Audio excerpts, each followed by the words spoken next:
কি করেছিলিস? Hello guys, hi. এখন যাচ্ছি আমরা কোথায়? কৃষ্ণনগর বারোদ্বারের মেলায়। তো চলো দেখো আগে কি কি হয়। টাটা। বাই। কোথায়? কৃষ্ণনগর মেলা দেখতে, এত সকাল সকাল মেলা দেখতে যাই আমরা। বাম পাচ্ছি।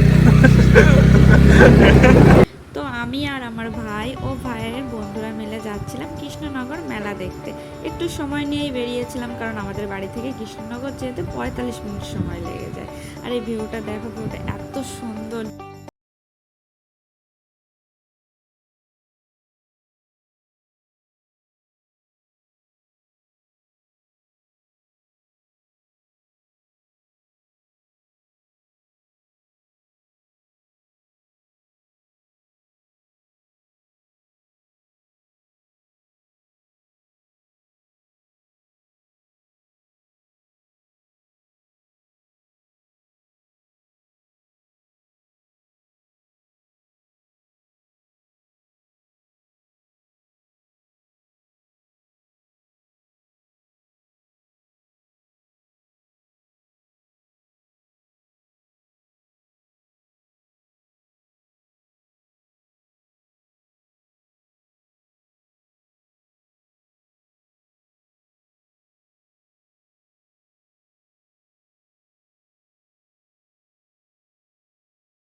মিতালি, শুটার হয়ে গেলি তো ভাই।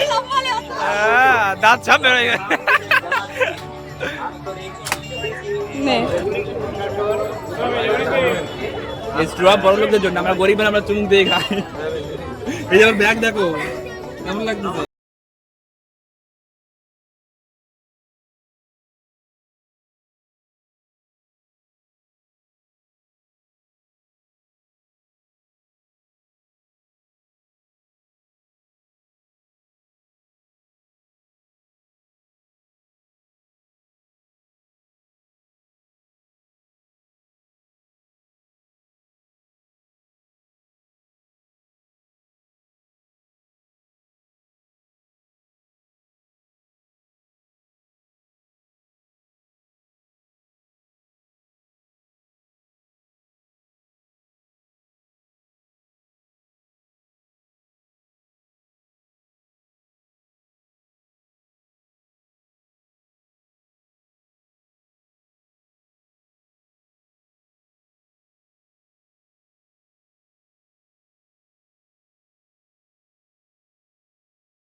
তারপর আরও একটা জীবনের প্রথম জিনিস করতে চলেছিলাম, সেটা হলো নাগরদোল্লায় ওঠা, যেটা আমি কখনো কোনো দিনও উঠিনি। তো মানে কি বলবো, এতটা ভয় লাগছিল আমাকে দেখে, হয়তো একটু বুঝতে পারছো তোমরা। রাম রাম করতে করতে উঠে তো পড়লাম, কিন্তু ওঠার পর প্রথম দিকে তো সব কিছু ঠিকই ছিল, কিন্তু কিছু সময় পরেই আমার অবস্থা এতটা খারাপ হয়ে গেছিল, মানে কি বলবো, ভয়ে আমার বডিতে আমি কোনো ফিলই পাচ্ছিলাম না। কিন্তু উপর থেকে ভিউটা সত্যি খুব সুন্দর ছিল, মানে নাগরদোলায় যে উঠেছো সেই জানতে পারবে যে উপর থেকে ভিউটা জাস্ট মানে অসাধারণ, এতটা সুন্দর আসে। না উঠলে সে জানবে না, যে উঠেছে সেই একমাত্র জানতে পারবে। আমার শরীরটা যেহেতু খারাপ হয়ে গেছিলো, তার জন্য নাগরদোলা থেকে নেমে আর মেলায় ঘোরার মতন অবস্থাতে ছিলাম না, তো তার জন্যই তাড়াতাড়ি বাড়ির দিকে রওনা দিয়েছিলাম।